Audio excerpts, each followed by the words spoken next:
Welcome to the AlphaWarrior Show. We're excited to share diverse perspectives and expert insights with you. Please note that the views and information expressed by our guests are their own and do not necessarily reflect those of the AlphaWarrior Show, its management, or our partners.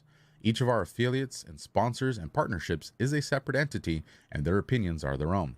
Today's content is provided for information and educational purposes and should not be taken as specific advice, whether it be financial, medical, or legal. While we strive to present accurate and useful information, we cannot guarantee its completeness or relevance to your specific situation. We provide all information as is and encourage you to consult with a professional advisor to address your specific individual needs. Your use of any information from this broadcast is entirely at your own risk. By listening further, you agree to identify and protect the AlphaWarrior Show and its associates from any claims or damages arising from your use of this broadcast content. Changes to this disclaimer may be made at any time and will be done effectively immediately upon posting or broadcasting. Thank you for tuning in, and we hope you find the episode both informative and thought-provoking. Listener discretion is advised.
Welcome to the next generation of warfare, psychological warfare. In modern conflict, the mind is a potent weapon. Discover General Michael T. Flynn's groundbreaking guide, The Citizen's Guide to Fifth Generation Warfare. Unlock tactics, strategies, and the mindset to navigate this cognitive battlefield that we all find ourselves in. Equip yourself against manipulation and emerge unscathed. Unleash your potential. Order now.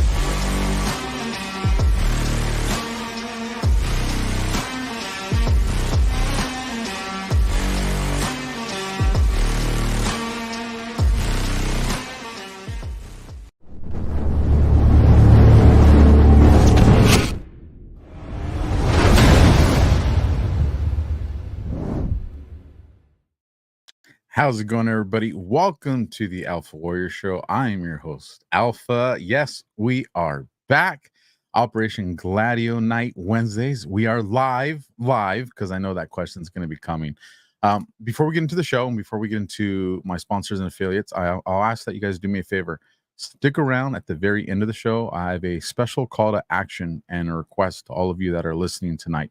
But between now and then, get your notepad, get your pen, get all the good stuff. You got some stuff with the American Security Council that the Colonel has made some connections on that are just going to make you go again. So with that, though, let's get to my amazing sponsors, and then let's get the show on the road. First on deck, AlphaLikesGold.com, my partners over at Goldco, preparing us for Big Brother. By now, you've heard about this digital dollar idea that's being talked about and how it could let the government monitor and possibly control our purchases and our financial activity, which is a little too Big Brother, in my opinion. But unlike a digital dollar, precious metals, I'm talking physical gold and physical silver, can be manipulated with the click of a button. So if you like the sound of that, head over to AlphaLikesGold.com to get a free 2024 gold IRA kit from my partners at Goldco. It shows you how to diversify some of your hard-earned money with physical gold and silver, even if it's still in a retirement account. And as an American citizen, you can qualify up to $10,000 in free silver with qualified orders. At the very least, you want to be educated about your options. So head over to AlphaLikesGold.com to get your free 2024 gold IRA kit today. And remember, as always, the links to all my affiliates, all my sponsors are down in the description, where you'll also find the links for my guests. And then our last commercial, and when we come back, it's GLADIO time. Science proves that a healthy immune system is the body's first defense against the smallest of ailments to the most catastrophic. Coriolus versicolor is the most sought-after, all-natural supplement for both humans and pets to help boost the immune system. There are over 400 studies worldwide on its effectiveness in humans, including Sloan Kettering Cancer Center, MD Anderson Cancer Center, and now from the University of Pennsylvania School of Veterinary Medicine. Together, we can help reverse this terrible tide now plaguing your loved ones and give them the immune-boosting supplements that they need.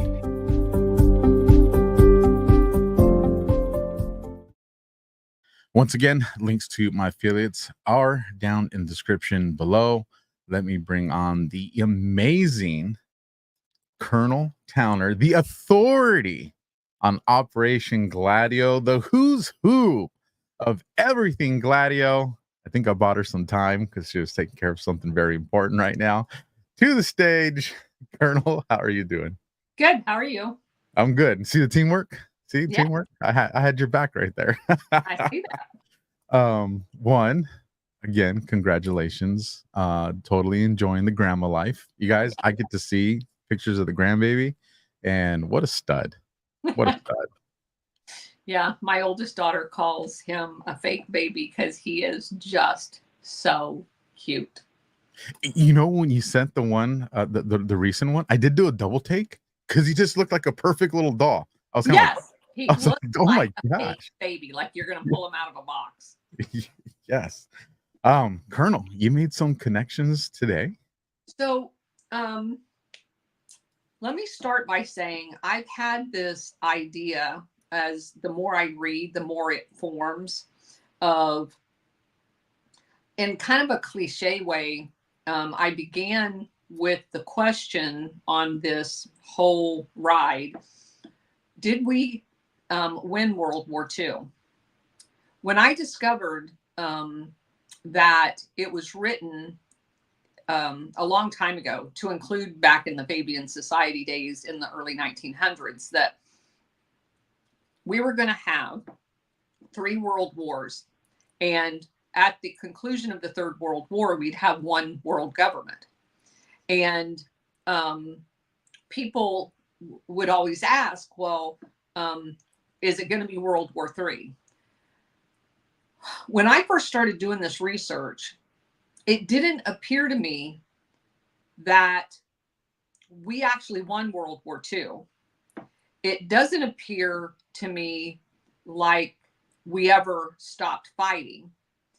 And I began to kind of toy with the idea that World War III actually started at the conclusion of World War II, under the auspices of, basically, we went from an overt war to a covert war. And what was most striking to me about that is, if you go back to the recent like several months ago, recent, but this year, New York Times article talking about admitting the fact that there are CIA stay behind units in Ukraine, and that they are changing from an overt war with Russia to a covert war with Russia, and that they were going to be striking using stay behind unit capability deep in the heart of Russia. And that was like 2 weeks before they hit the Crocus theater and killed 140 people in the terror attack. And so to me, that acknowledged that they are using Operation GLADIO against Russia, that CIA is intimately involved in that whole, as we know they have been since 2004, the original coup, and then again in 2014. So kind of that's where my brain's at. And when I read these different organizations and countries that we're doing deep dives into, I start processing it all. So we're doing Indonesia right now. And one of the things a couple of days ago was Indonesia, for anybody that doesn't know, they found the largest gold mine ever found in the 1930s. And they kept it hidden until Alan Dulles could get control of Indonesia after they couped Sukarno, who was the president, and put a guy by the name of Suharto in that Alan Dulles basically owned. And he got control of this large gold mine and the oil, and basically never told JFK that any of this was going on. So in this story, it said that the beneficiaries of the gold find and the oil was Germany and Japan. And the author makes the point that the true winners of World War II was Germany and Japan, because they offloaded their defense, their military requirement on everybody else while they developed their country. And that kind of, if you think about it for a second, will blow your mind. Right? It does. They literally shift changed everything. So Germany was allowed to develop their industry, and in the immediate aftermath of being defeated. The same with Japan. And not a damn person that was actually guilty of heinous crimes ever stood trial at Nuremberg and the equivalent in Japan under MacArthur. None of them did. Well, at least with Germany, if we believe what's going on, we brought them over to our institutions, as I understand it. There was a handful of people that were actually tried and sentenced to death. The death sentence was actually carried out. A handful. None of the important people. None of the important people. And the same thing happened under MacArthur in Japan. None of the heinous crime committers were held accountable. They were all released. And in the meantime, Japan, as we know in the 70s and 80s, their economy was just booming, right? Where ours became lethargic because all of our jobs were being exported overseas, right? So we have $35 trillion in debt, while Germany and Japan was having, the heyday of industry development. And Germany still today is like the engine that turns Europe. So who Now really you got me won World curious. War? Now you got me curious, Colonel. Now I want to go back and look at Hiroshima and Nagasaki and look at what turned into those areas, what type of developments and all that. I'm curious. And also, those were the two largest Christian populations in Japan. Just saying. I did not know that. Just saying. All right. So along, hold on, you can't just go drop that one on us, Colonel. So do we know what the process was on how they selected those targets where we ultimately came to Hiroshima and Nagasaki? The one that they sold us, at least. Yeah. Yes and no. I have a couple of books because I haven't got to Japan yet that I don't want to say at this point. Okay, I do know that part. But all right, everybody, there's the hook. There's more to come on that. It's coming. It's coming. It is.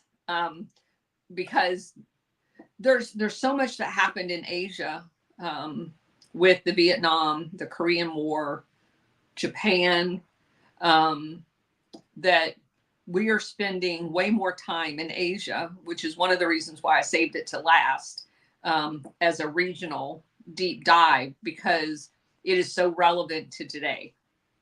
And we're going to go into a little bit of that tonight. I'll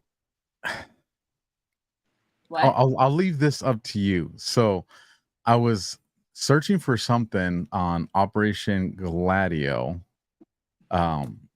earlier today. And you know how when you're searching for something and you end up finding these other things? All the time. And so I know you don't watch movies, so it means you probably didn't watch late night adult cartoons. But there was a cartoon or an animated series known as Archer, pretty popular. I wasn't an avid watcher of it, but every now and then my buddies would send me clips at work and we'd laugh about some of the stuff that's on there. They specifically mention Operation GLADIO in this clip. Well, it's several clips. It's like 6 minutes. But there's two that I want to play. And the first one. Okay, Alpha, but I'm going to make you a deal. You can play these two, but we got so much material to cover tonight. We're not going to be able to do a bunch of videos. Okay, it'll be the only one. It'll be the only one. All right. All right. And I'm not going to play it from the beginning. I kind of forward it to the two parts that I want to catch. Okay. So it won't be the whole 6 minutes. I think it'll probably be like 2.5 minutes or something like that. And here's the thing. You guys are all getting a sneak peek because this is actually going on a thread that I'm working on X. So you guys are seeing something before everybody else gets to see it. Douche. What you doing, Krieger? Well, I feel bad for Archer, so I'm making him some Portuguese flashcards. Portuguese? But I thought Krieger was a German name. Uber German. It means warrior. How come you know Portuguese? Because I grew up in Bristol County, Rhode Island. A lot of Portuguese in Rhode Island. Where you're from. Born and raised. Uh-huh. What's the state capital? Of Rhode Island. Dallas? Aha, what? It's Austin, duh. It's Providence. But I bet he knows the capital of Brazil, don't you? I don't have to answer that. Who do you... Warum hast du Umzug nach Brasilien? Weiter den Kampf zu mein Führer! Scheiße. Oh my God. What the heck was that all about? Duh. I actually have no idea. No shit. Yeah, I don't know why I do that. Leave me alone! I am not a Nazi! Yeah? Well, what about your father? No, he was a scientist! Pretty sure the Nazis had scientists. No, they didn't! That's why they lost the war! Lack of science! Well, we'll just see what Ms. Archer has to say about this Nazi beeswax. Fine! Or, not fine. Are you not listening to me? Well, obviously not. My God, how is there not one picture of us together? Krieger's father was a Nazi scientist.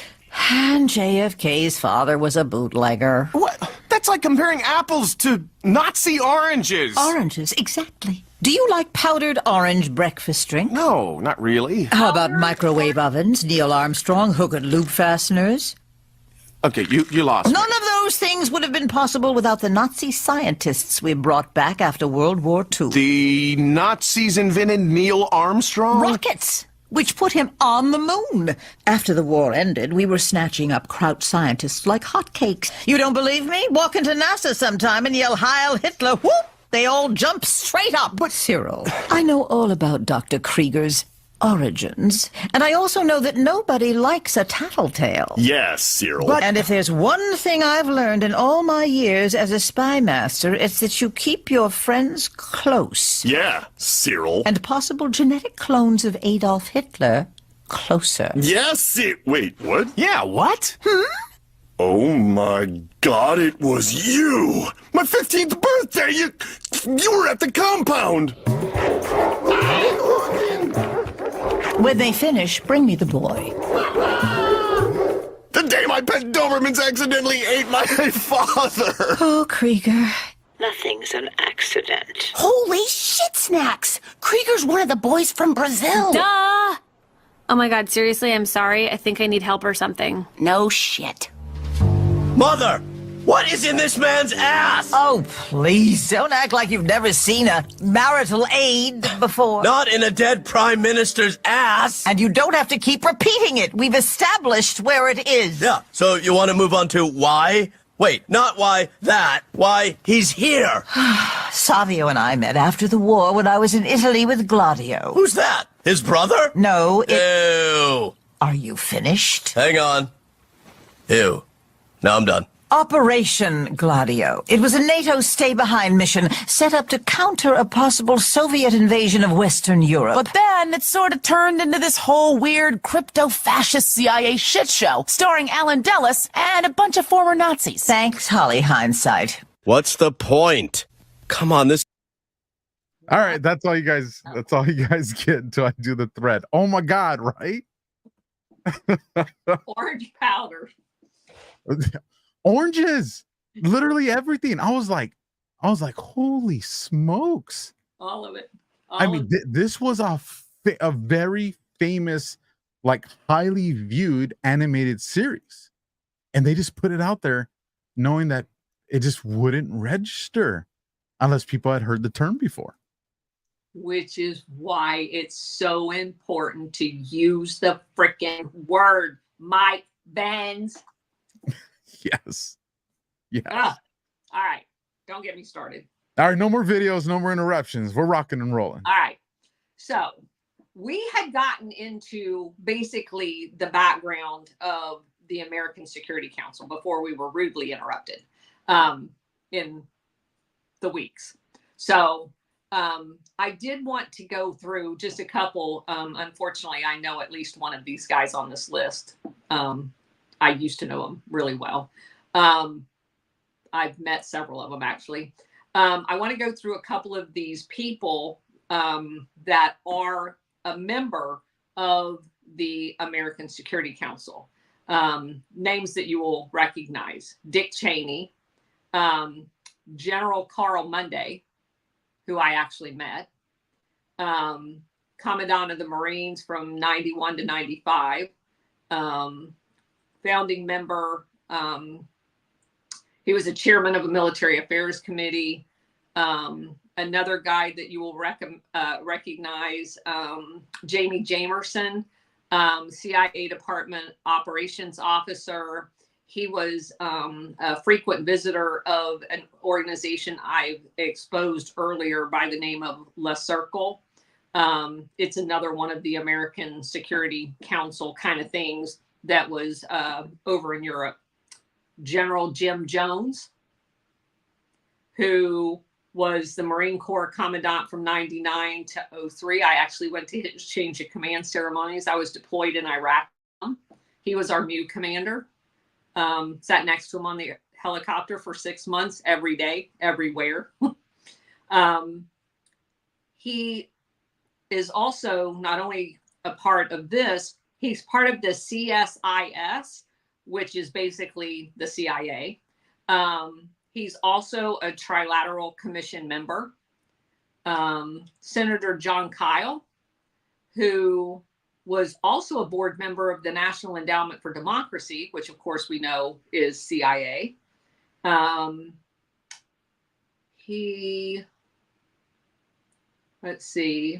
Richard Pearl, who is the guy along with Frank Luntz that wrote the PR document for Israel on how to sell America on going to war with Iraq. Donald Rumsfeld, James Schlesinger, former CIA director, SecDef, MITRE Corporation, which is basically a CIA cutout.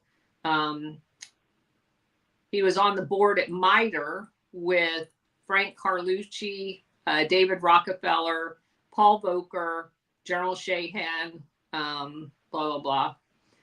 Paul Wolfowitz, Deputy Secretary of Defense, Jim Woolsey, CIA Director, General Paul Vallée.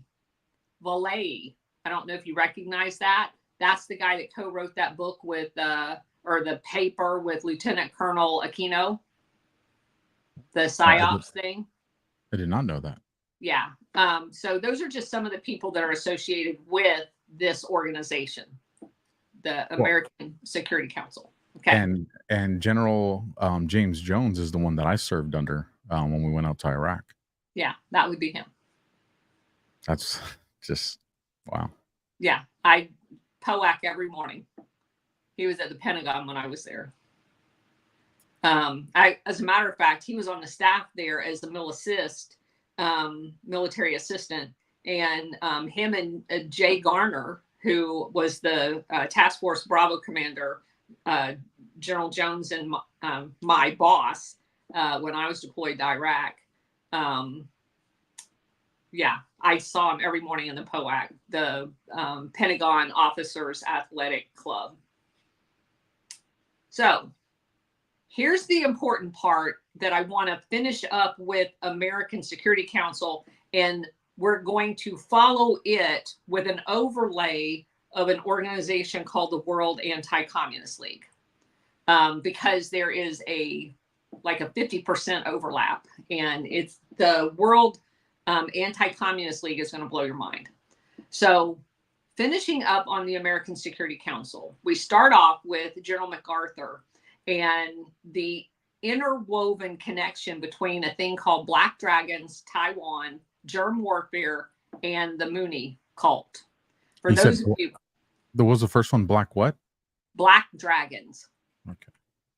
So if you go back to 1948, there was a thing called a Christmas amnesty, in which MacArthur released 17, there's that number again, Class A war criminals, to include a guy by the last name of Kishi, Kishi, who became Prime Minister of Japan. He was a war criminal. Yasuki, who was basically put in charge after the War of Nissan, and Kodama and Sasakawa, who both of those two people were put in charge of basically like the Japanese mafia.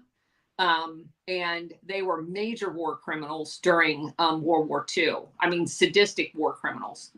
And they also took control of the Liberal Democrat Party, which has basically ran Japan since World War II. And you also had Admiral Takahashi and a guy whose last name is Kuzu. Those are just among the most famous that was let go in basically the similar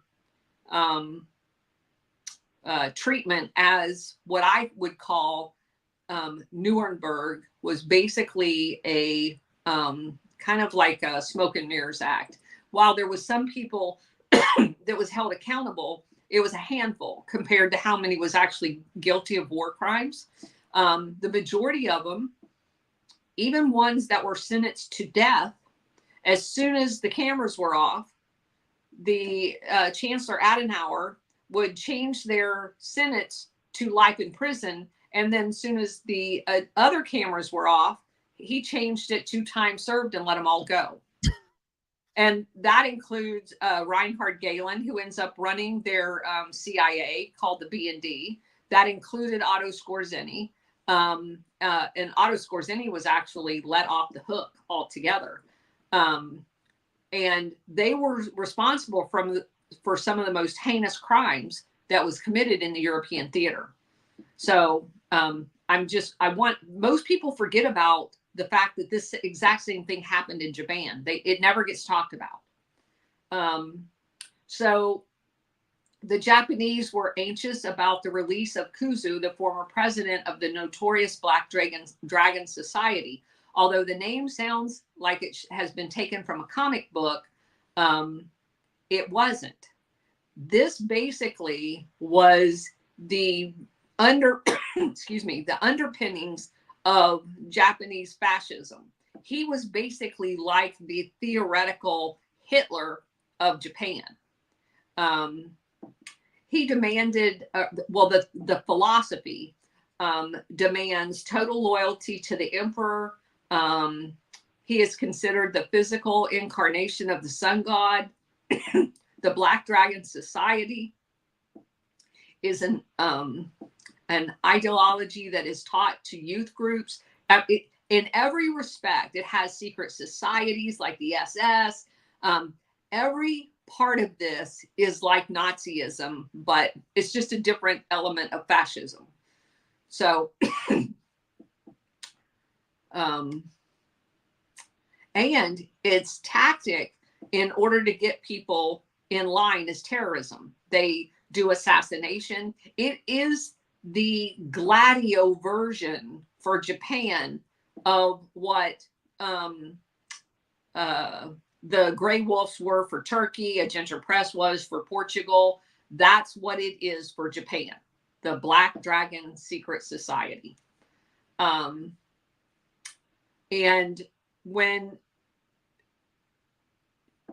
the two people, so a photograph later surfaced of a Black Dragon Society meeting with Kodama, one of the war criminals, sitting next to Toyama. And this was particularly interesting because Kodama, together with Sasakawa, also was released by MacArthur, came to dominate Japanese politics through the Liberal Democrat Party for, like I said, since World War II. Basically, all Japanese prime ministers from that time has been selected by Kodama Sasakawa out of these organized kind of clannish secret society meetings. While Kodama mainly operated in the shadows, Godfather Sasakawa was a multi-billionaire, largely into kind of the same criminal syndicate. Like he did Japanese motorboat racing. He also was in on some of the other vice areas. And in 1980, he became a close associate of Jimmy Carter and Henry Kissinger. They also all got together and funded the BCCI, which is the CIA fake bank in Pakistan, with Abedi, who was the guy that founded the BCCI, in funding Carter's Global 2000 project for sustainable development. These guys are all in on that. They funded it. So a good question to ask might be why these men were released from these prison in the first place. So if you go back and read any of the horror stories of what the Japanese did to the Chinese during the operations of things like Unit 731, which was kind of like the biological warfare experimentation center that they set up in China that was ran by Japan, which we basically picked up and moved to Fort Detrick. They did heinous experimentation, way worse than the Germans, way worse than the Germans. It seems clear that these two people, Kodama and Sasakawa, were recruited by MacArthur and Willoughby at the very least, if not actually protected by them. In a letter that was written in 1950 from Kodama to MacArthur, it's basically asking for approval to send me and my numerous trusted friends to South Korea immediately as members of your troop in order to cooperate with your men in the field. 1950 is when MacArthur basically declared war on the North and went to push through to China. The Korean War started in 1950. So Japan is saying they want to go fight with the U.S. Now, the whole reason the U.S. was ever even in South Korea was to push the Japanese out. So for those of you who don't know, after World War II, Korea, who had been a colony of Japan for 35 years, was divided so that the Soviet Union could repatriate the North and we were going to repatriate the South. They had a 1-year deadline to have a joint election and decide who was going to be in charge of Korea from then on as a unified country.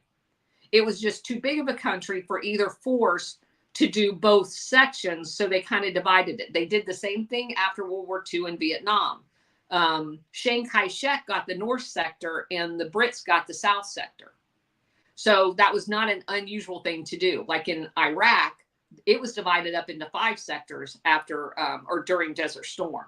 That is not in 5 different countries. They all fell under General Garner when we were there. So that's not an unusual way of doing it. What was unusual is the US and the CIA, which was brand new, went into South Korea with no intention whatsoever of ever unifying with the North. They went in and immediately started killing all of the nationalists in the South. So once they got rid of all the nationalists that really believed in a unified Korea, they actually, and I found declassified CIA documents that says they went into the North and created stay-behind units. It was during this time that Reverend Moon actually gets captured. He's a CIA asset, taking weapons into the North, setting up youth groups to do the strategy of tension and recruit people in order to have stay-behind units up north, because the US, the CIA, never wanted to have a unified peninsula. They needed a war in order to keep their international syndicate overlords in the military production. So they're going to have a war.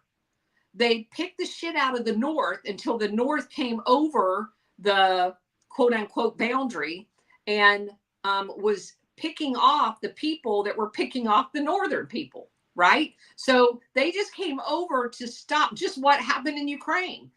You had the CIA killing people in Eastern Ukraine until Russia couldn't stand it anymore and comes across the border to stop the terrorism. That's exactly what happened between the North and the South. So once this North actually came across the border to keep them from shooting the people in the North, they used that as the quote unquote false flag, come north, and then didn't stop. So they go all the way up to the Chinese border, because their whole thing was they were recapturing Korea for the US/CIA, and they were going to put Chiang Kai-shek in the North so he could start attacking Mao again.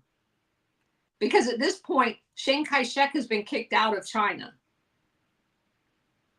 So the whole reason we went to war in Korea was to feed the military-industrial complex, number one, and number two, to basically reinstall Chiang Kai-shek into China. Most people don't know that.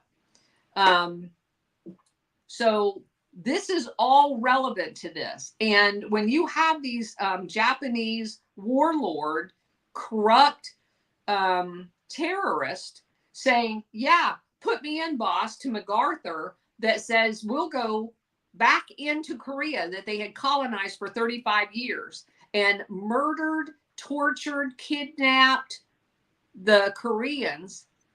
And MacArthur actually took some of these Japanese people and put them back in Korea to fight on the US side. Is there any significance to why this all is divided like right at the 38th parallel? Other than at the beginning, that's where they had arbitrarily drew the line in order for the resettle. So the whole idea of putting the Soviets in the North and the US in the South, the only mission they had was to push the Japanese back over to Japan. That was their only mission. And a year later to have an election. So they don't have the election because they killed all the people that wanted to have a unification election. And they brought the Japanese back in to fight the North. Talk about not making any damn sense. Well, it does if you understand their overall. Oh, yeah. Strategy of tension, and to implement a one world government that's all fascist. You can't have nationalists. That's not allowed. Not allowed at all. So unsurprisingly, MacArthur was a great supporter of Chiang Kai-shek in Formosa, which they redubbed and renamed Taiwan. MacArthur was the supreme commander of the Allied powers in Japan, and basically was asked to put together a plan to remove Chiang Kai-shek, but he refused.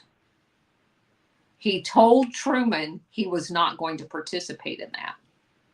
He goes on to say in 1951 that Formosa is a wonderful place. They've been enjoying the same standard of living that they had before.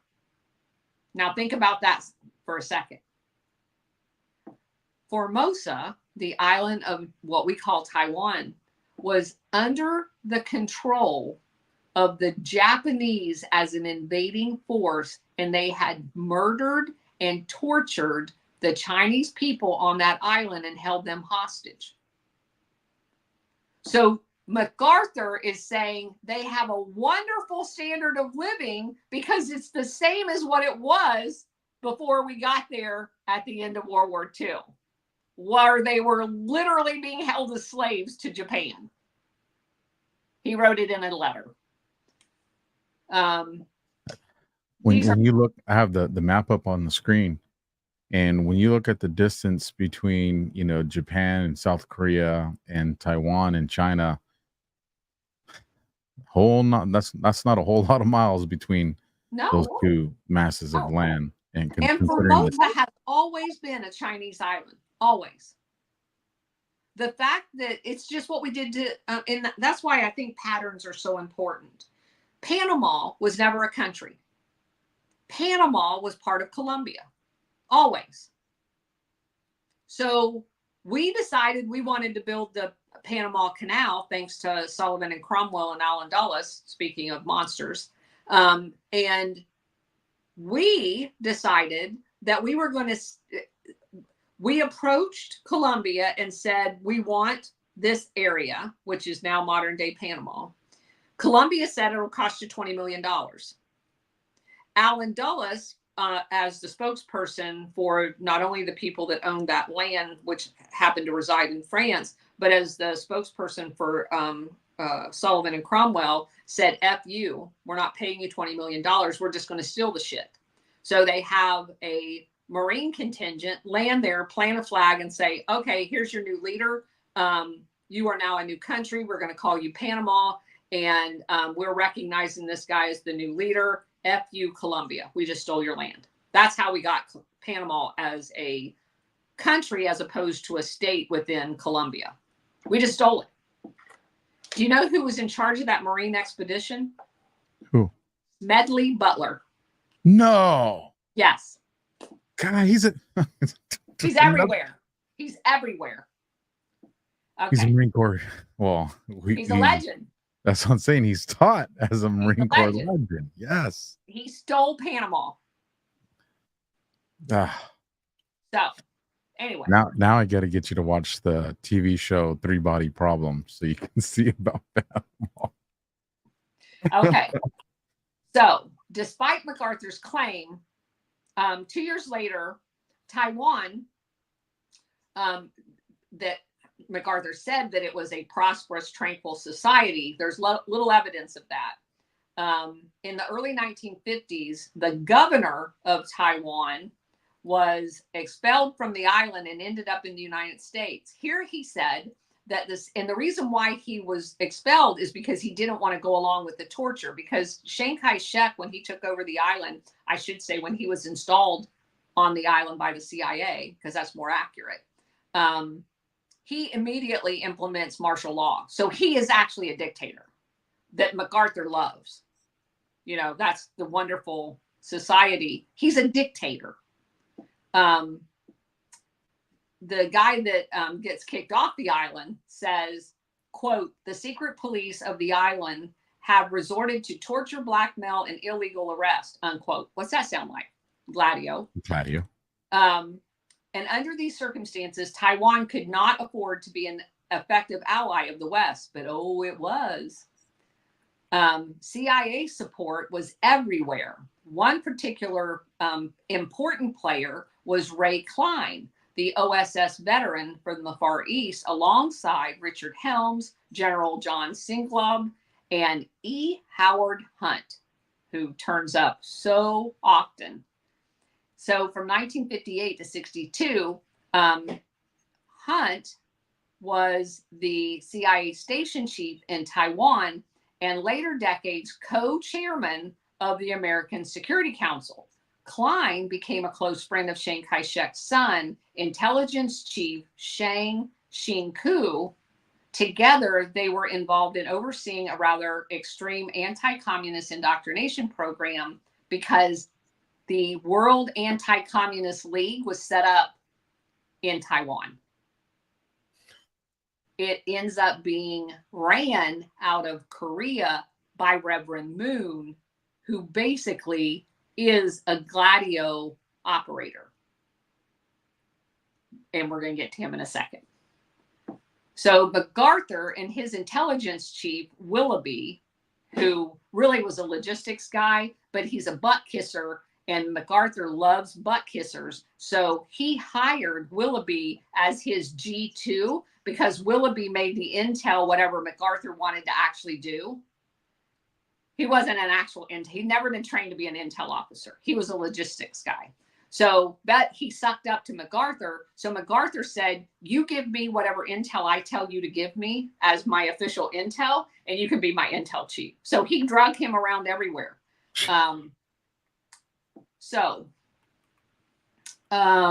Willoughby released and recruited notorious Japanese war criminals in 1948 to allow Chiang Kai-shek to massacre and subvert the Taiwanese population beginning in 1949. Korea was their next stopping point.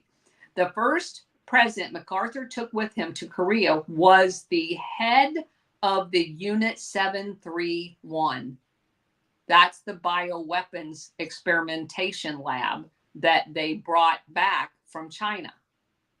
So they're going to take the bioweapons experimentation chief.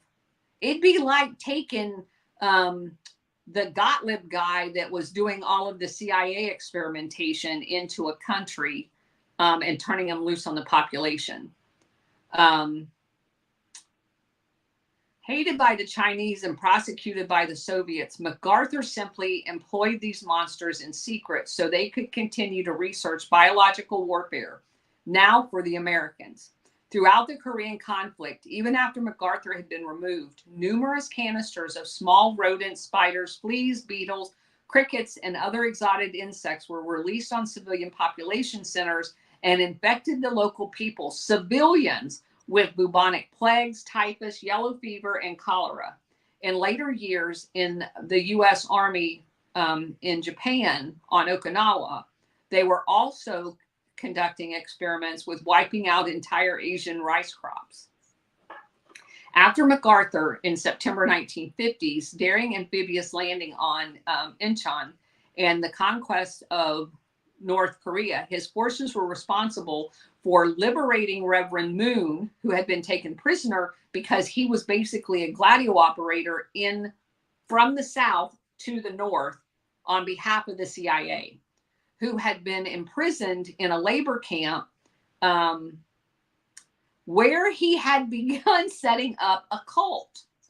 In the decades thereafter, the Mooney cult, in which he served as the quote-unquote messiah, was backed by the Korean CIA called the KCIA. MacArthur released Japanese war criminals, Kodama and Sasakawa, into this mix, mainly to lobby and to keep the U.S. regiment in South Korea strong. The American Security Council was among the most prominent groups tied to the Mooney cult. And by the 1980s, the leading American Security Council alumni, General Daniel Graham, General David Woolner, Ray Klein, William Van Cleve, and Admiral Elmer Zumwalt, as well as General George Keegan, were all involved in Mooney Front organizations such as the International Security Council, which is the international version of the American Security Council, and another organization that was called CAUSA. the International Security Council, let's see, other famous members include General Alexander Haig, Jerry Falwell, Ronald Reagan, Douglas MacArthur II, Arnold Borchgrave, and CIA Deputy Director William Casey, and his friend Max Hugel, Hugel. They also owned a press called Regnerny, Regnery Press, which belonged to the American Security Council, and it published a book called The Persecution and Prosecution of the Reverend Sun Myung Moon. Accusations against the Moonies come from various sources, so they needed to buy their own press in order to give themselves good press.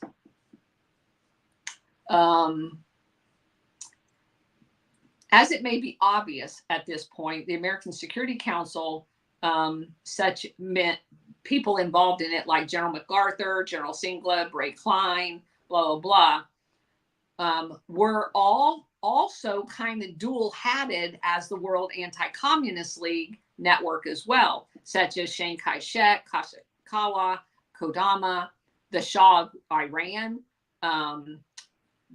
Diem from South Vietnam, the CIA-installed dictator there, Rhee, R-H-E-E, the CIA-installed dictator in South Korea, the president or prime minister of Japan, many of the leading politicians in Europe and South America all became members of the World Anti-Communist League, and they were affiliated with the American Security Council as well.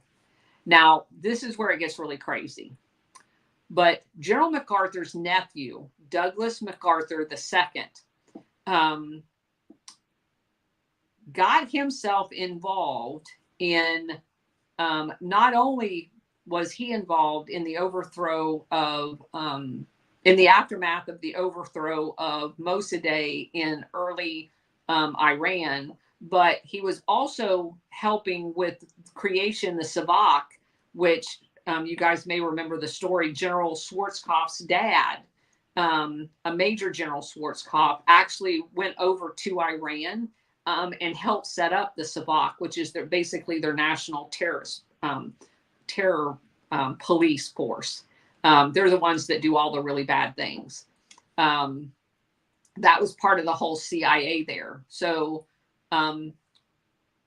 General MacArthur's nephew, Douglas MacArthur II, was part of setting that up as well. He also was part of the 1001 Club, which we've talked about because that's the funder of the World Wildlife Fund, which is another fascist organization, with the Rockefellers, the Rothschilds, and Prince Bernhard of the Netherlands. So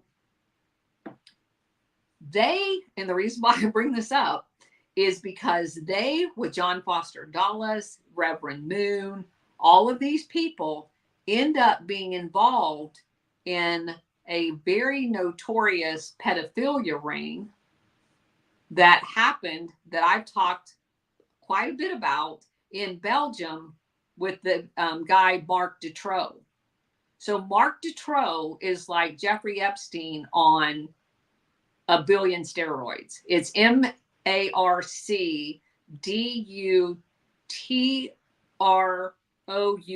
I believe. And I mean, this is no kidding, a sadistic child abuse network where they were hunting children in the woods. And it was among all of the royalty. I'll give you just one quote because this is sick.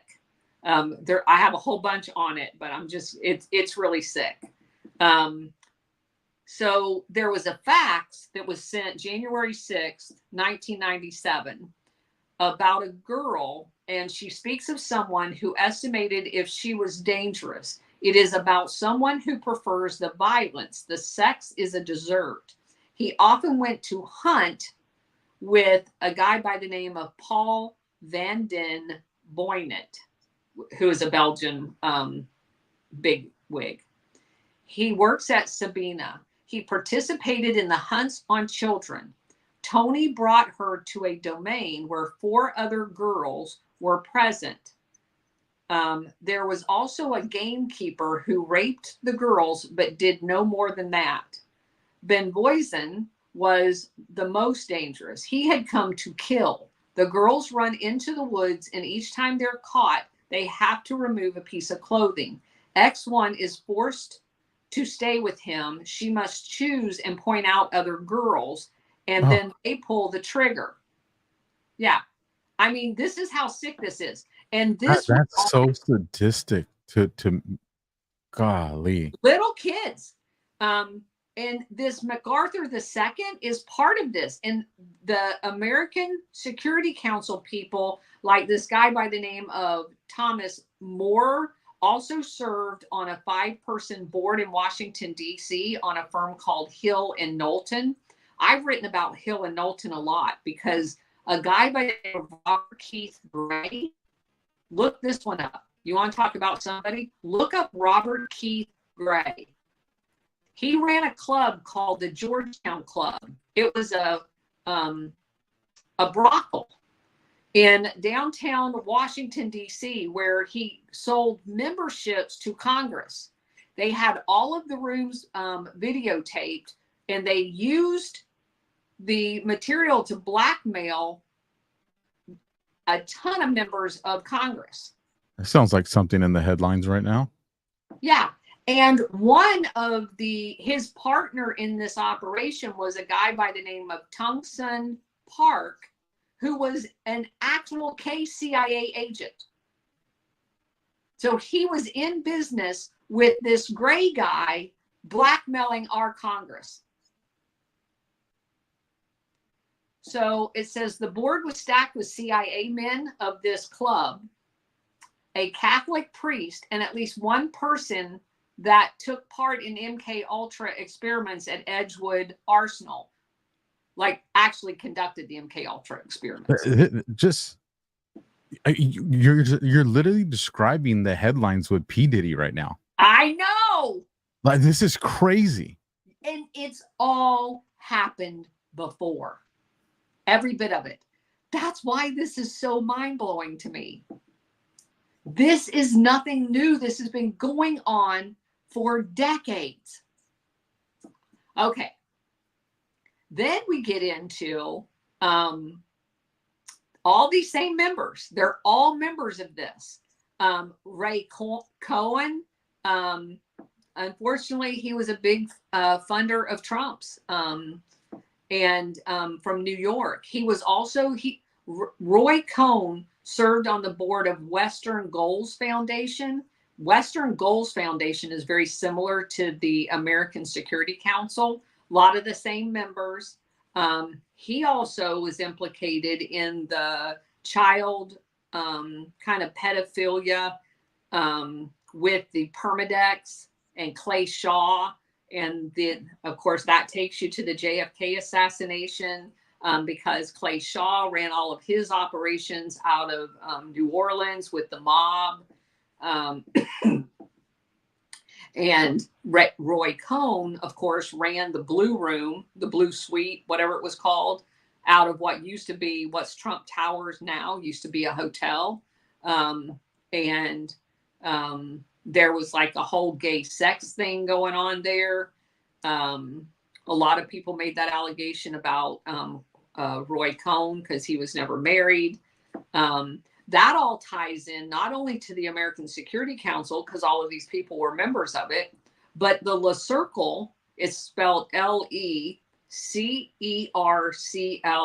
And if you go to my timeline and search on that word, you'll find thread after thread after thread about that, because that's a whole European, although there were Americans on it, another thing, just like American Security Council.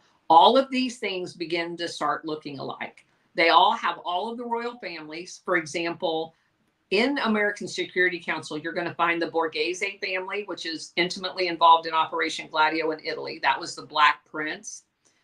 who set up the P2, the Masonic Lodge that all of the GLADIO operators in Italy belong to. You also have the Knights of Malta involved in this, the Opus Dei, which is the Catholic secret society. I'll go into more details later because we're on track. But I had a guy on X come after me when I was looking at his profile. Knights of Malta. Yeah. Don't even get me started on them. I mean, that is a very common thread throughout all of GLADIO. Whether it's the CIA, the State Department, the National Endowment, when you find Knights of Malta and look at their background, they were generally in a place where the CIA orchestrated a coup. Okay, so going back to Robert Gray. He was also involved in child abuse networks under Father Bruce Ritter of the Covenant House in New York. I've written about this too. Ritter sat on the board of the Knights of Malta linked charity AmeriCares.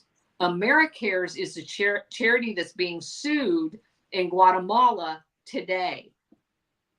It is AmeriCare links Brzezinski, Eagleburger, which is from the Kissinger Associates, the Bush family, J. Peter Grace, Colin Powell, Richard Stilwell. All of them are American Security Council members. Do you know whose wife was on the board? Biden. Every wicked, evil person has been associated with AmeriCares because AmeriCares is child trafficking. They go to these countries and steal children. And that's what Guatemala just accused them of doing. I'm so mind blown right now, Colonel, because I did a show with JJ on Monday with JJ Carroll and Ryan Mata on Trafficked. What is treason? And JJ Carroll's talking about Jewish Family Services, Catholic Charities. The other one from Guatemala, he's actually the one that let me know about Joe Biden being on the board. Yes. And then you're here explaining this is Operation GLADIO. It's like you guys, do you not see the connection to now, like right now? Right now, every bit of this is going on right now because we never stopped it. Okay, so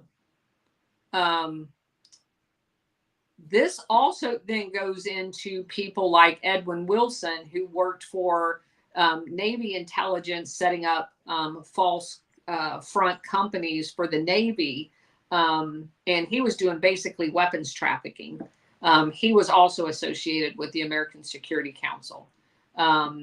So I think we've done a good job at this point of illustrating all about the American Security Council, what it was up to, the role that all of these people, this is like a networking, that kind of like a brotherhood type thing.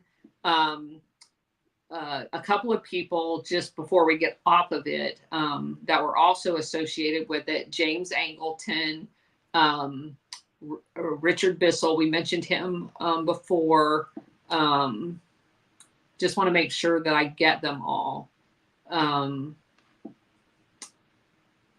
General Richardson, and let's see. I just want people to see this headline. And as always, if this is your first GLADIO show, all the links I'm bringing up on the screen, as I try to keep up with the Colonel, will be down in the description when I do the editing. But here's a headline that's dated from April 26, 2024. And the headline reads, "Save the Children, NGO associated with First Lady Joe Biden, raided by Guatemala authorities." Yep.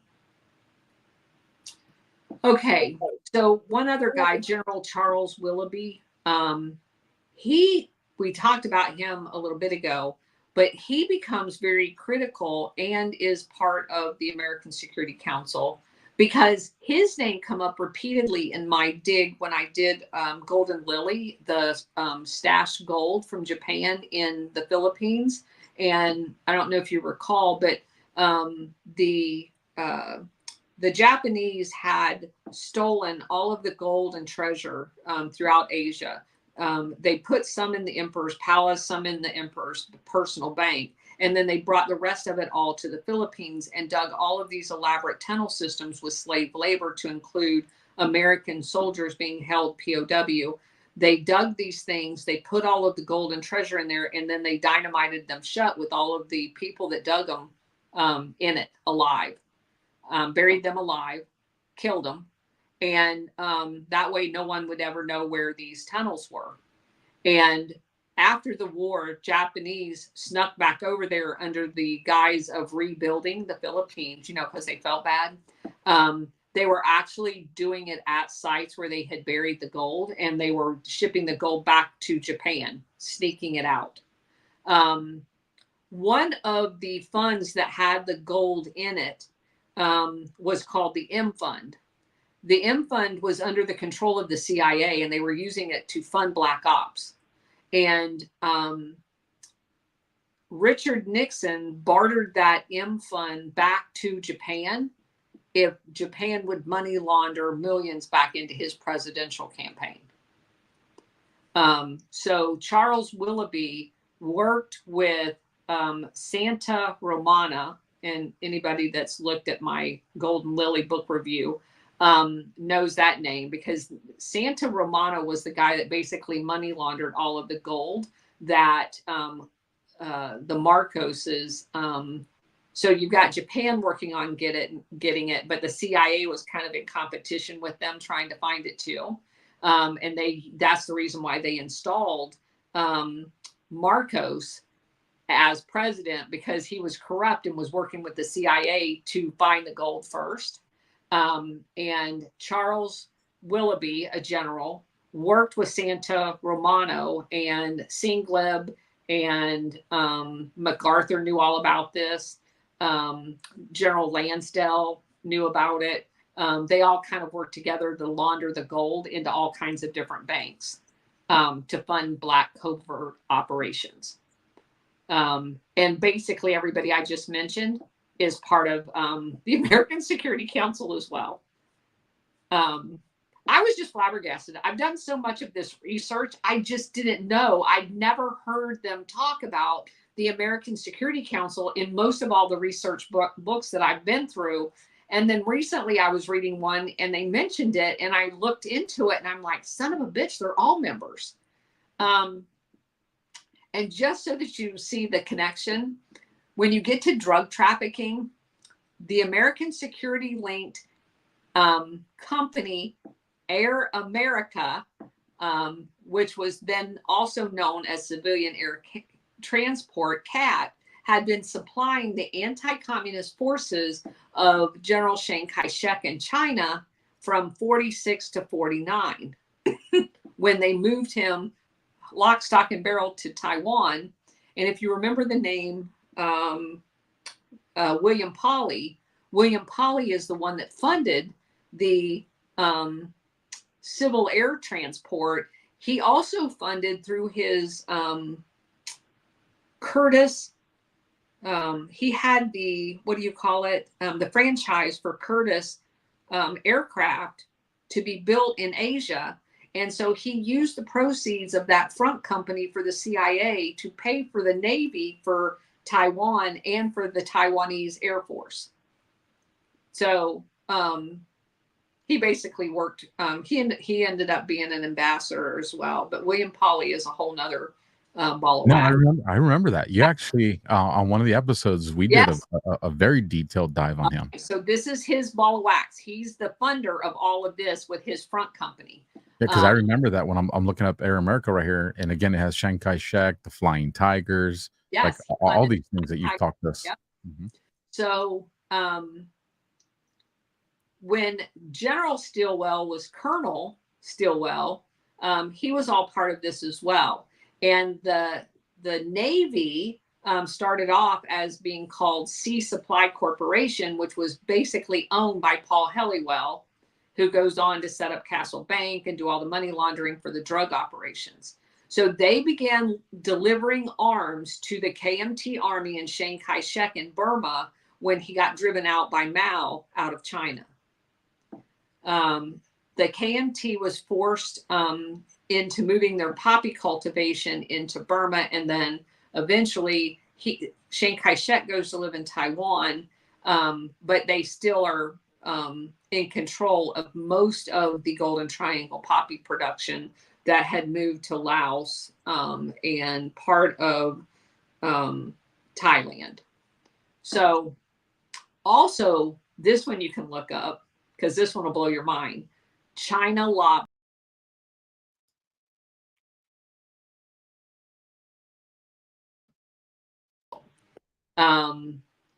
They all got together and created an organization called the Asian People's Anti-Communist League.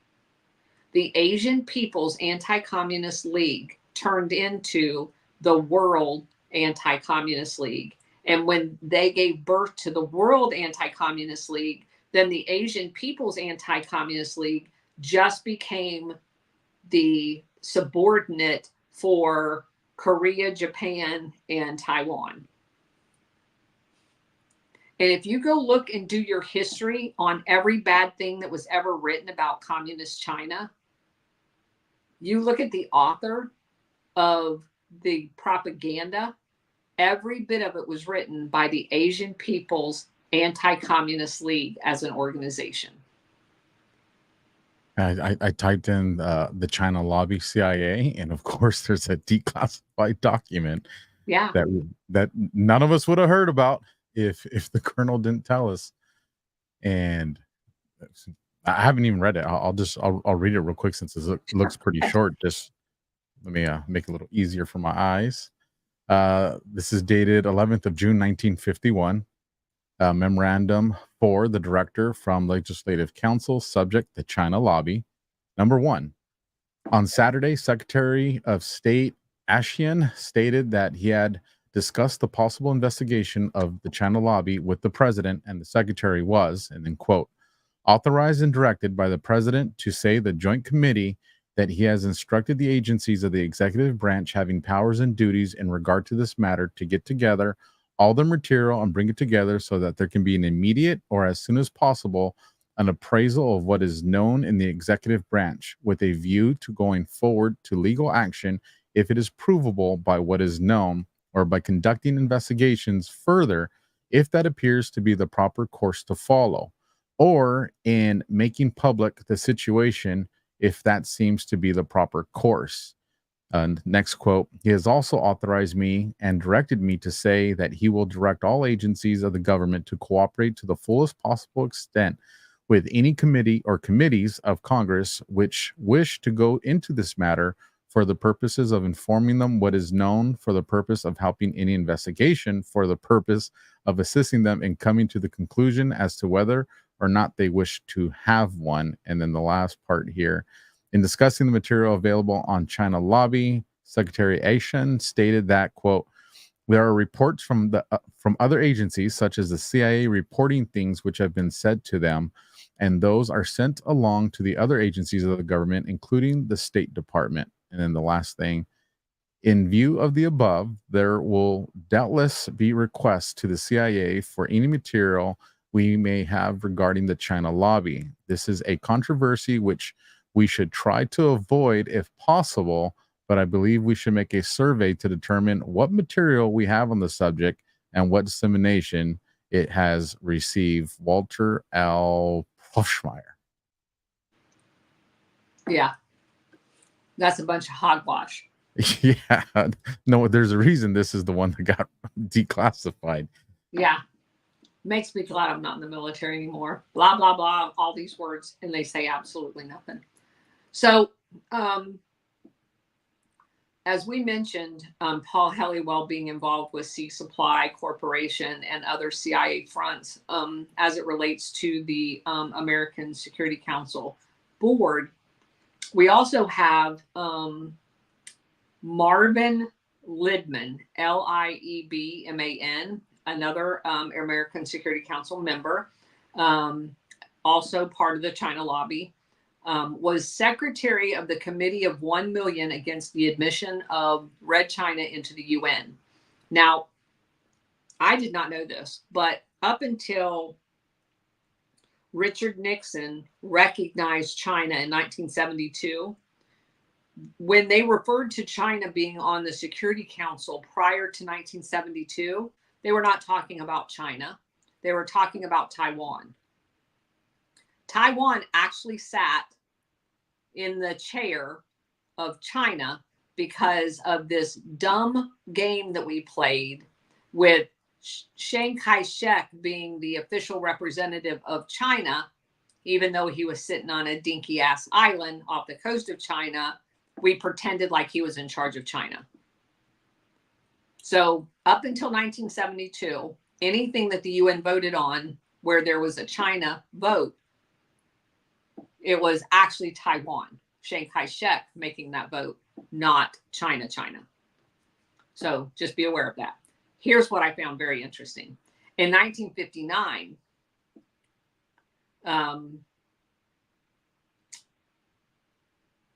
the American Emergency Committee for Tibetan Refugees was formed because the CIA had moved in and was supporting the Dalai Lama in their struggle against communist China. If you start digging into, and we'll get to this at some point in the whole Asian study, if you get to digging into Tibet and to the Uyghurs, you actually find out that the CIA was over there training them to be terrorists. Both of them, the Uyghurs and the Tibetans. And we're going to get to that eventually. But I have quite a bit of evidence of that. So I'm just going to throw that out and leave that simmering. We will circle back to that when we get a little further down and I get done with Indonesia. But we have a lot of information on that. You have me feeling like the GLADIO operatives recalled all their freaking stay behind units to our southern border. Yeah, that's a whole different story. I have a whole bunch of thoughts on that, but I'm still working on that. American Security Council members have been major supporters of Chiang Kai-shek over the years. I mean, obviously, this was back in the day. He's dead now. And he was involved in the drug trade. As a matter of fact, I would say of everybody I've researched, he's the biggest kingpin in the drug industry, both then and now. There's no one that's ever surpassed his control over the amount of heroin, poppy, opium. No one even comes close to Chiang Kai-shek. And obviously they used the Civil Air Patrol or transport, the Air America, the fleet, in conducting, the initial and the scale up to both the Korean and the Vietnam. All of that military hardware over there was then used to transport drugs back to the United States. You have a guy by the name of Admiral Stump, S-T-U-M-P. He was in charge of the U.S. PAC fleet. He was the chairman of the Air America for the CIA. He also was the head of a subsidiary, Air Asia, and another one called Pacific Corps. And he was on the strategy board of American Security Council during that same period. Air America moved supplies and troops between Taiwan, Vietnam, Laos, and Burma. So they were training terrorist training camps on Taiwan, and they were then moving them forward into Vietnam, Laos, and Burma to fight for the CIA. in order to secure their drug routes, while all these guys are having these meetings called the American Security Council. Nothing about the American Security Council had anything to do with America's security. That's the irony of it all. Right. None of it. None of it. So all in on the drugs. So I've been doing these series of. She hit the eject button. Let me bring her back. All right, you're back. Nugent Hand. Yeah, see, they don't want me talking about this part. They're like, pull the plug. Nugent Hand Bank was the CIA's bank they set up in Australia to augment the Vatican Bank, and the Castle Bank and the BCCI Bank, all kind of phased in for money laundering. So if you look at the whole thing, you come up with a guy by the name of General Edwin Black, who was the Nugent Hand branch director in Hawaii. And Nugent Hand went bankrupt in the 1980s because they were accused of money laundering heroin funds for Chiang Kai-shek.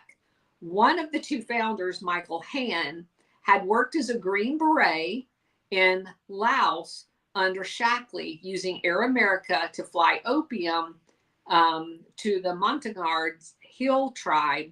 Shackley and General Secord themselves dealt extensively with the Nugent Hand Bank. So did Paul Helliwell, who was a lawyer to the Nugent Hand Bank. And so was William Colby, who goes on to be the CIA director. And, oh, by the way, Paul Helliwell, William Colby, Michael Hand, all of them worked in the Phoenix program in Vietnam with Ted Shackley. And I didn't know this until we were just going through Vietnam, that Ted Shackley had been in the Philippines, where we had just overthrown the government there. And they had trained a whole bunch of terrorist training kind of GLADIO things for the coup there. Ted Shackley actually brought his trained GLADIO people into Vietnam with him from the Philippines. I didn't know that. And then, of course, Frank Nugent was found shot to death in his car, and they called it a suicide. Of course. Yeah. Okay. Was this? So I have Brigadier General Edwin Black. I have an article that's up on him, but there's another Edwin Black that almost looks like this general, but they have him listed as a writer. They're not two in the same, are they? No. Okay. It's interesting ties, because the other one's writing books on it was Ukraine, and where was it? Probably related. I'm super curious. It was here. Let me pull this one up real quick. I won't put it on the screen since it's not him. Edwin Black is an American historian and author, as well as a syndicated columnist, investigative journalist, and weekly talk show host of the Edwin Black Show. He specializes in human rights, the historical interplay between economics and politics in the Middle East, petroleum policy, academic fraud, corporate criminality and abuse, and the financial underpinnings of Nazi Germany. It's an interesting one. So, kind of my cherry on top for tonight is, and we're going to do the World Anti-Communist League next time. But I just wanted to show you the overlay so we can transition into it. I'm going to leave you with this part right here, because kind of I have like two people I focus on a lot. One of them is Felix Rodriguez, because that guy is dirty. The other one that keeps coming up is General Lyman Lemitsker, who was the chairman of the Joint Chiefs of Staff that wrote Operation Northwood, about false flags and blaming the Cubans and going to full-scale ground war to take Cuba back. That's what Operation Northwood was all about, blowing up American cities and killing Americans just so he could go to war again. He, after he retires, shows up on the National Strategy Committee of the American Security Council. So, and here he is on the screen, you guys. Oh, I just hate him. I mean, every time I look at him, I just get physically sick. He's such a dirty bastard. And he was in charge of NATO, who runs Operation GLADIO, when NATO dispatched 2 assassins to Dallas, Texas, who were in Dallas, Texas, the day JFK was murdered. He's the guy that did that. And that ain't no coincidence, ladies and gentlemen. Yeah, no coincidence at all. There's a ton more if you guys do your research on the American Security Council. There's so much. And I want to go back to the very first night we started talking about them. Remember where this came from. This all came out of 2 FBI agents that created that library of spying on American citizens that they referred to as a library that they were selling. And basically what it was is it was the old-fashioned NSA before computers. They went through every newspaper across the country. They looked at every police report, and they had started cataloging people with personnel files, and then sold access to that library of dirt on people. 2 FBI agents was doing that way back when, and that evolved through the Sears Roebuck guy into the American Security Council. All of that gave birth to this. That's why you can't ever let them have a toe in the door, because they went from cataloging shit on people they had no access to, had no right to create, selling it to basically it evolved into the NSA, and you see where we're at today. That's how the entire American Security Council was created. And I am willing to wager that when we get into the modern connections and revelations of this, it's going to explain the Jeffrey Epsteins, the P. Diddy, the Kim Kardashian. You hear the recent information. Did you hear the recent information on her, Colonel? I mean, this is Operation GLADIO right now, and then it doesn't stop with them. But I have a feeling when this exposure comes out, I mean, it's all the same people. So we started with the Laurel Canyon thing, which comes up repeatedly in this, and that the entire music industry was created out of whole cloth by the CIA with their own kids in the late 1950s, early 1960s to curb the anti-war movement against the Vietnam War. They created the initial music industry in LA, and all they have done is create genre after genre after genre using that exact same thing: blackmail, drugs, and messaging, which is propaganda, the whole Goebbels Nazi infrastructure to brainwash the generation after generation with this hypnotic music, changing the culture. And that's what they did to the Black culture via rap. That's what you're seeing played out. This is the exact same thing, just in the next iteration of it. You just made a light go off in my head. Oh my gosh. That's what the narco music is. Yes. To everyone south of the border. Yes.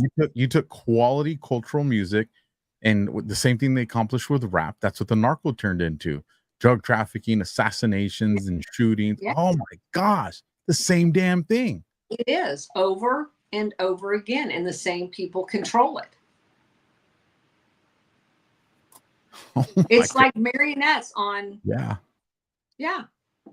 it just, it's just, my brain just went hello. Let me get to these Rumble rants. And I mean, you guys, American Security Council, the World Anti-Communist League, it's the same damn connections as always.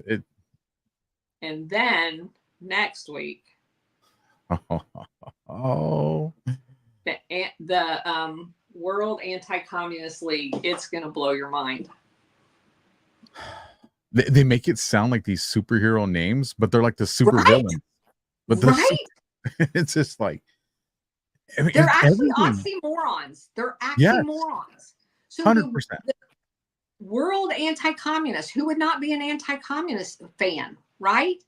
But it's actually fascism. It's like what we see today.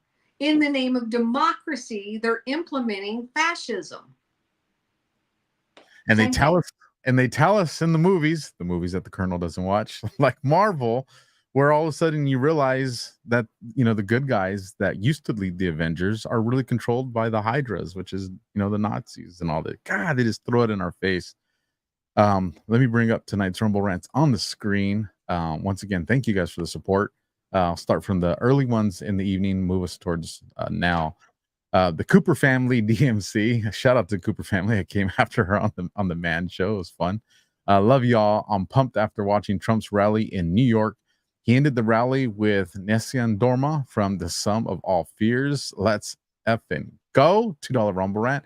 I'm gonna go back and watch the ending of that just because I want to catch that part. $20 Rumble rant from Lauren Prida. Thank you, Lauren. $50 Rumble rant from Breadmaker62. Great to see you both. Waiting for the Colonel to start dropping some major bombs, and she most definitely did tonight. And then the last one, $5 Rumble rant from Shannon Sophia 5. Best thumbs up, hashtag GLADIO, Batman and Robin team ever. And I saw the chat was all calling me Robin in that duel, and I'm okay with that 100% because the Colonel is. You're the wingman tonight. I'll be your wingman tomorrow night. Oh man, listen, if you're wondering what's Colonel talking about tomorrow night, y'all better tune into Sit Rep with some stuff we're going to be covering. We're trading places. Yes, holy smokes, it's going to be a good time. Colonel, you want to let everybody know? You're cheating. You're actually looking at them ahead of time. I'm not doing that.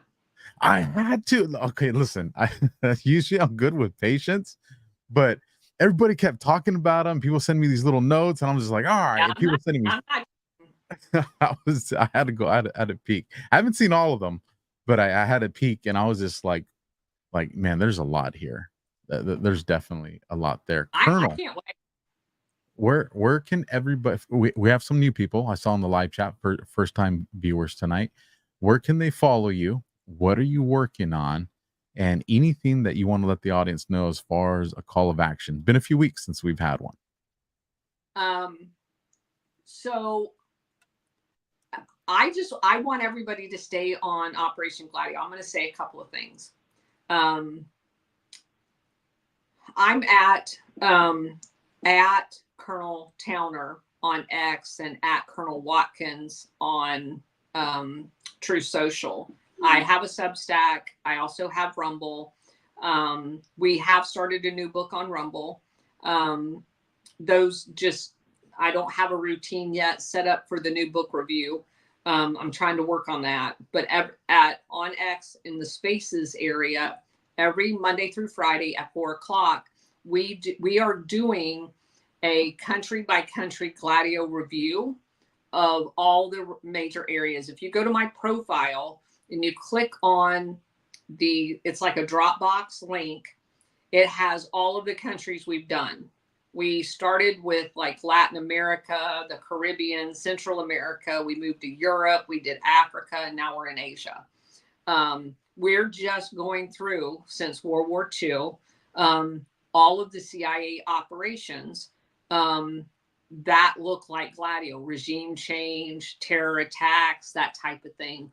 And it number one, teaches you geography.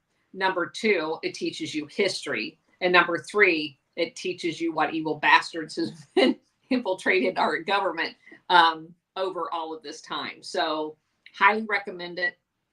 We have an amazing group of people. We have them from all over the world. We have people on there from Spain, from Germany, from England, from Australia, from Central America, and they come almost every day and provide input from their countries and their own personal experience on some of these things. So it's just really an amazing experience being part of that. But anyway, that's what we've got going on. I will be with you tomorrow on SITREP, and I'm just looking forward to continuing exposing all of this. I'll tell you, I guess excited is probably a bad choice of words, but I get motivated. That's a better word. Motivated when I see things happen in the news that's in our time right now. And then there's immediate recognition to like, that's GLADIO. Oh, this is the same thing that Colonel was telling us about. Oh, this operation's just like that. It truly is. When we talk about putting on your GLADIO glasses, you know, you just see it. You see it. Like, it just seems so obvious to us. So let me just highlight that, because in my notes, where did I put that? I have this whole notebook of notes that we were just going through. What just happened, Matt Gaetz just talked about the second assassination. And what he said was, shoot, what did I do with it? I drew myself a picture so I wouldn't forget. He said that guy, whatever his name is, went through Moldova, Afghanistan, and what's the other one? Oh, shoot. Moldova, Afghanistan, one more, where the CIA. So basically he listed three. I can't believe I forgot it. It's on my X post. It was one of the last posts I made. So run over to my X post and you'll see it, because I copied Matt Gaetz in the post. Those three places, Moldova has a breakaway area just like Ukraine does, where the CIA is there actively attacking those people to bait Russia into coming and invading Moldova. They're ethnic Russians, just like in Ukraine. They're going through the exact same thing. So where does that guy go to recruit people to go to Ukraine? Moldova. What happened in Afghanistan? The CIA was there training terrorists. They created Al-Qaeda. They created the Mujahideen. Where did that guy go to recruit for Ukraine? Afghanistan. And what was the other one? There was one more. And the same exact thing, wherever that other place was a place where we had been, that there was unrest. The CIA had trained Taiwan. He went to Taiwan. Taiwan. We just talked about the terrorist training camps that were set up in Taiwan to generate basically assassins that then the CIA took all over the world. So those are the three places that guy went to recruit people to go to Ukraine to fight with the CIA. So you tell me that that guy can go to Afghanistan, that guy can go to Moldova, and that guy can go to Taiwan. Do you know what that requires? Visas, visas, visas. State Department, State Department, State Department. Get back into Ukraine, another State Department. Get back in the United States, another State Department. So the State Department is orchestrating this man's travel with the CIA. Okay. This dude goes into, I mean, Taiwan, but he goes into Ukraine. He goes into Afghanistan. He's shaking hands and taking pictures with politicians. He's in Taiwan. He's publicly doing this recruiting. And you're going to tell me they don't have 24-hour surveillance on this dude's electronics?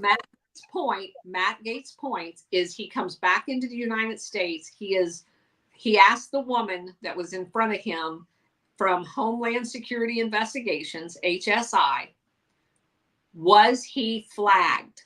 She didn't know. Okay. So are you investigating him or not? I don't know. So you are either investigating him, and while you were investigating him, he tried to assassinate President Trump while he's under your investigation. That's option number one. Or option number two, this guy's flying all the way around the world recruiting for the CIA, and he doesn't come up on your radar. That's option number two. There is no option number three. Hell no, there's not. For those that know my story, when the FBI questioned me, they were like, hey, why are you up by the Capitol, Northern California? And I ain't nowhere near to where you are 24/7. This guy's all over the world, and he comes in and they don't hold him. They let him inside the United States. He's out recruiting assassins, and he is an assassin. If you guys aren't tracking what we're But I'm selling, worried about Alpha. if you're not tracking what we're selling, Operation Gladio has already done 2 attempts on President Trump. That's what I'm saying here. And if you count the explosives in the vehicle that they were tipped off on today, probably a 3rd time. Like, Operation Gladio is full blown trying to take out the boss right now. That's what I'm saying. Holy smoke. And people don't want to call it Operation Gladio. You need to absolutely. As a matter of fact, here's the call to action I have for everybody tonight. From this point on until we come back next week, every single post on your social media, whether it's Instagram, Facebook, or X, that you see that has to deal with the explosives from the rally, or that has to deal with the Routh guy that tried to do the hit on Trump, go on there and hashtag Operation Gladio. Flood all this stuff so everybody going and reading these news, independent journalists, everybody that sees these goes and sees Operation Gladio is tied to all these things.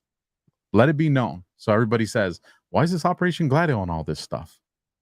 Okay, so let me just say one last thing. A dear friend that I met through Brian Cates, she lives in Indiana. She comes down here like from January and February of every year. And I spent some time with her over the last several years since I met Brian. They actually opened a church together in the Bahamas when Brian graduated from Bible college. And just a wonderful woman. She goes to a Freedom Fest in Kentucky over the weekend. She sends me a picture today because she's talking to someone at the Freedom Fest in Kentucky, and she mentioned Operation Gladio to him, and the woman and the man's eyes light up and they go, oh my God, have you heard about Colonel Towner? Yes. In Kentucky, in the middle of nowhere. And she looked at him and she goes, I know her. That is freaking Cornfields, Freedom Fest, and Operation Gladio, Colonel Towner. That's what I'm talking about. Yeah. So that's what, and that's what needs to happen. It needs to happen. So here's something interesting. And I don't know if you guys or your team has noticed this, Colonel, but when I go on YouTube now to look for things that may have mentioned, Operation Gladio or different things, there's so many more videos that are popping up now. Some of them are new, but some of them are also very old. And I'm like, hold on. This is not the first time I've come here and search. Why have these never populated before? So I think there's something in the algorithm from YouTube that so many people are probably going there and doing that search that it's bringing up old stuff that it was probably suppressing before. When was the last time you did that? Today. I'm telling you, they don't want us having this conversation. Let me bring her back up. Just so you know, that ain't me, Colonel. That is not me. When was the last time you were on YouTube looking? Today. This morning. So my daughter, the last 3 days, has been reorganizing and putting thumbnails on all of the videos, on my YouTube channel. There's not a lot of activity on it, but she's been in there for like 8 hours every day the last 3 days, reorganizing everything. And instead of you seeing my face when you first looked, now they look like your page when you do the playlist. So she reorganized everything. All of the book reviews are there. And we did a GLADIO around the world for all of the countries that we've done. Those are all in one playlist as well, too. So she's trying to clean that up for me because I don't do any of that crap. And she's had a little bit of free time to be able to get in there and do that. So maybe her doing that has, because she's typing like Operation GLADIO 50,000 times. It has to be, because I'm like, yeah, because it was probably like 3 weeks ago is the last time that I went to the Devil's YouTube and I searched it, and like you really have to like search it, or you have to put like Operation GLADIO as one word with no spaces to kind of try to trick it. Like it was actually hard to find content. And I'm telling you, today when I went and did it, I was like, whoa. I was like,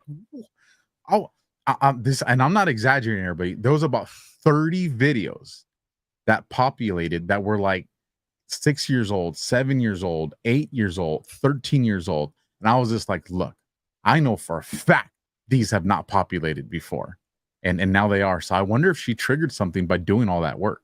I don't know, but I do want to ask your audience, so since it's so much bigger than mine, if we are being, and I don't like to complain, but we are being heavily censored on X. I just want to give you a rough numbers. I went from having like 2,000 people following me when I first came on your show.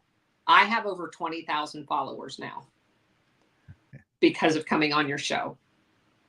We actually, according to X algorithms, we have less traffic at 20,000 than we did at 2,000. I'm not kidding. Wow. Yeah, it's ridiculous. So, and not that the money matters, although I just so that, because I'm very honest about all of this stuff. Cousin It and Bridget and I, we feel like we equally do the work. They work night and day finding content for us to post. And so everything that we get, and we do get a little bit of revenue from X in that revenue sharing thing. It's never been more than like $150. I think that's like the max every 2 weeks. It's gone down like in half. As we have gotten more traffic and more followers, and we're doing a show every day, it has gotten less and less and less. It makes 0 sense. I don't know why it's happening. Could be a few of my outbursts. I don't know. I know why, because they want to suppress that information. They have the fear of God of people learning about that. So I do ask everybody, at least one time when you go on X every day, please go to my page and find something and repost it. Don't just comment on it, repost it. Make a comment, put a gift, do a, emoji, whatever, but repost that so that your entire feed sees it as well. Because the very few times that we've asked people to go do that for like several days, it'll break the algorithm. And then slowly it starts going back down, but it does matter. We spend hours doing what we do. We're asking you guys for 5 seconds. And I'm going to ask you guys for another minute. All right, check this out. But listen, there's some reward to something, because y'all going to learn some secret sauce right now when it comes to X and Twitter. And shout out to Alex Flynn, because he's one of the ones that helped bring this to the surface that I heard it from. We're battling algorithms. Like there's no secret on that. X has become more lenient, or has it? Now you get to type it, but does that mean people get to see it? So maybe there's just a different type of censorship that's taking place. But here's one of the things. Replies get more priority and traction in X's algorithms versus a new post. So what you guys, the audience, can do, because there's Operation GLADIO is usually between like 30 and 50,000 people that watch these shows.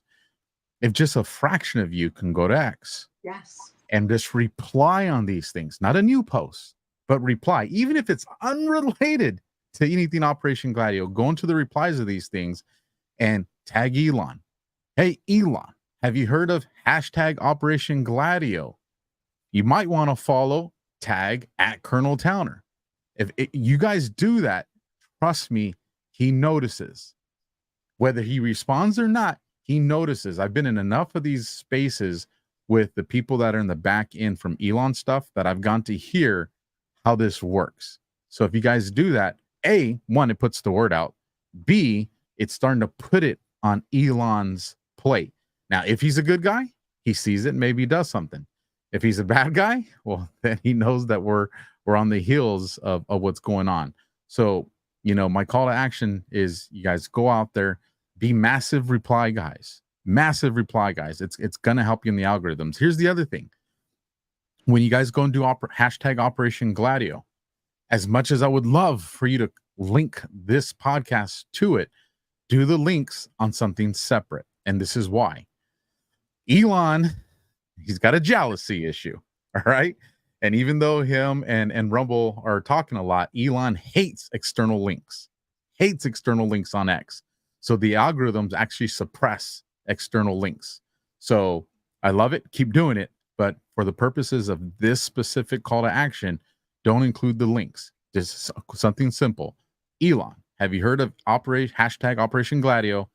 Check out at Colonel Towner. That's it. All right. If a couple thousand of you guys do that, one, right, it's going to be a power. The last time you guys did it, you saw it was trending for a little bit, wasn't it? Yes, but now it pre-populates because they're still doing it. Yes. You have an amazing audience. And now when you start to type it, it actually shows up. Yes. And they did that. There you go. Be proud of you. You guys are part of the information for. You are. So when you really young people are talking to your great-great-grand or your grandkids or your great-grandkids, depending on how young you are when you started, you get to, well, what'd you do, granddaddy? What'd you do, grandma? You'd say, hey, I was in this information war. Check out this screenshot that I got. By then it'll be a hologram. You get to pull it up, something cool like that. But you'll get to share something. Like we all get to share something. So that's my call to action. I'm gonna ask you guys stick around as I let Colonel get her last word in. I got one more heartbreaking story to share, but you guys need to hear it tonight because I have a special request from this family and to you guys. But Colonel, any final words before I get into this next part? No, I'm good. Thank you very much. Looking forward to next week and tomorrow night. Absolutely. You guys, tomorrow night, sit rep, 9 p.m. Eastern, 6 p.m. Pacific. Y'all don't want to miss it. This next thing I'm going to bring on, if you guys have been tracking, there's a young girl. I think she's in her early to mid 20s. Her name is Alexis Lorenz. And this thing populated on my timeline. Let me bring it up on the screen for you guys. This populated on my timeline and try to make it a little bigger for you guys. And there's a couple things to take away from this, you guys. One, the power of social media. I saw this and I saw this young woman's face and I was like, what the heck is going on here? And so I watched the video. This was about 3 days ago now, 2 or 3 days ago. And I hear this heartbreaking story. So I'm like, man, what hospital is this young girl at? Come to find out, she's at UC Irvine out here in Southern California, which is about 2.5 hours away from me. So I start reaching out saying, hey, what can we do to help this girl? She has this illness. I think it's called PCR or PNR or something like. Anyway, she has this illness. And before she could get treatment on it, the medical staff at UC Irvine, the UC Irvine Health, was like, well, you got to get these 3 vaccines. It was, they weren't COVID related, but nonetheless, 3 vaccines. Well, she ends up having this horrific thing. So let me just read this to you guys because it's probably going to explain what I'm trying to explain anyways. This comes from Steve Kirsch. This is a medical emergency. I'm in touch with Alexis. If you are a specialist in immunology and are available for a phone consult right now with Alexis, please reply and follow me so I can DM you ASAP. They are giving her nothing but pain meds, and this appears to be an autoimmune reaction. So let me click on here real quick. So UCI Irvine Medical Hospital. There's the number and address. This comes from Nurse Erin. Nurse Erin has gone there. She's present with this young girl, being her nurse advocate. She's being the voice from her while in order to be, because the father wasn't with her. This is the power of social media. This pissed me off when I heard everything was going on, along with a few other people, that have decent sized followings. And everybody started putting this out massively in like less than 24 hours. All of our audiences, you guys that are watching this show, got on, started retweeting it. A lot of you did the same, what I asked, hashtag UC Irvine, this girl's name. Hospitals aren't used to getting a lot of traction. And when all of a sudden social media blows up like that, their PR department panics. And it sucks that it took this young girl's pain to go viral, but it forced them to start doing some things. Even RFK has gone involved behind the scenes to help kind of facilitate some things that are happening from what I'm being told. And I don't know the specifics, but I just want to play this 34-second clip so you can kind of hear what she's saying. And then I'll give you guys a real quick call to action on something that I'm trying to work to put together that I've gotten the okay on. So this is heartbreaking, a little hard to understand, but here you guys go.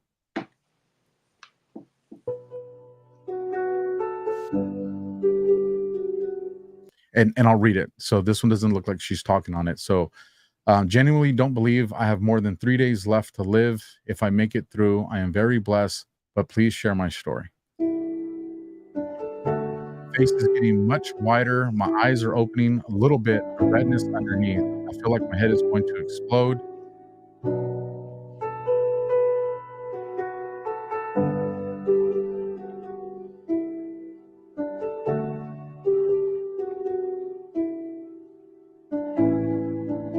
A terrible, wonderful life, but it's now time to go to this hospital.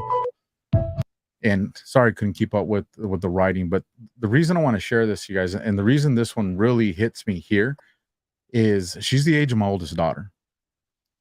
And I feel for this father to be like, the hospital is supposed to be what protects and saves us. And they're the one that caused this. There's other videos, and I'll put the link to this as well in the show afterwards when I do the editing.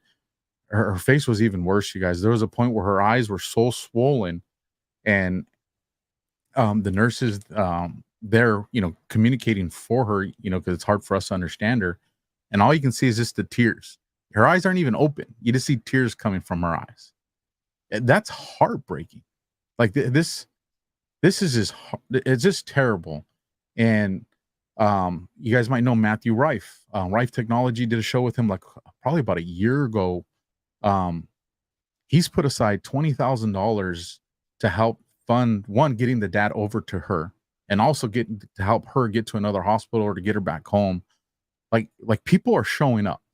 And so what my call to action for you guys tonight is I'm going to be heading over there this coming week, maybe possibly Sunday if enough letters come in. But if not, then I'll be going over there next week. If she ends up leaving California, then I'm in connection with the nurse that's by her side, and I'll be able to write it. But I want you guys to do snail mail letters, the old school stuff.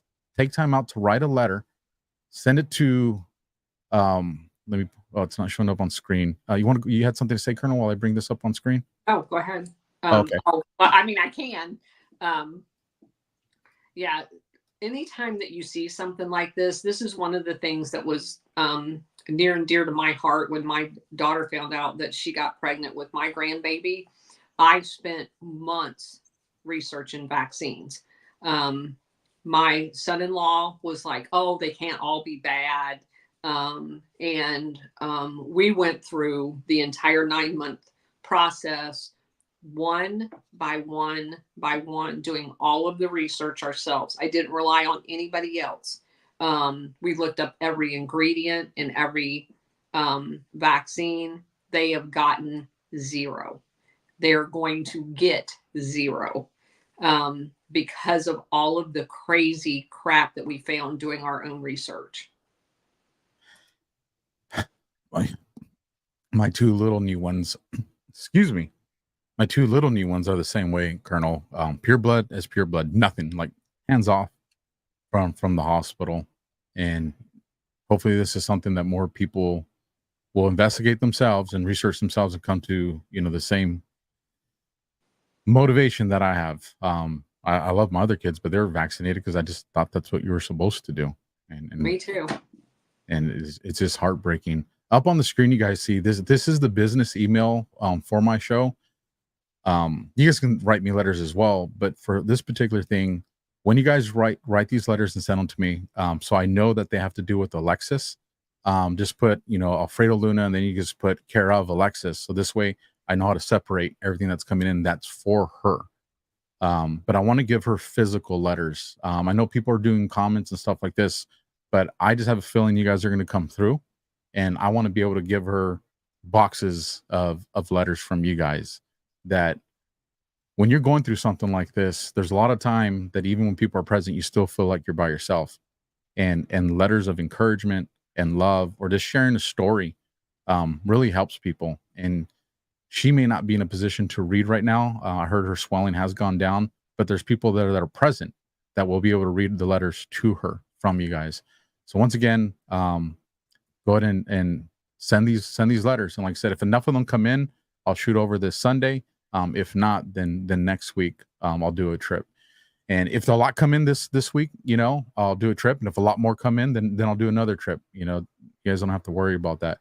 But I just want you guys to, you know, let's just show this family some love. In the link in the description, they also have a crowdfunding.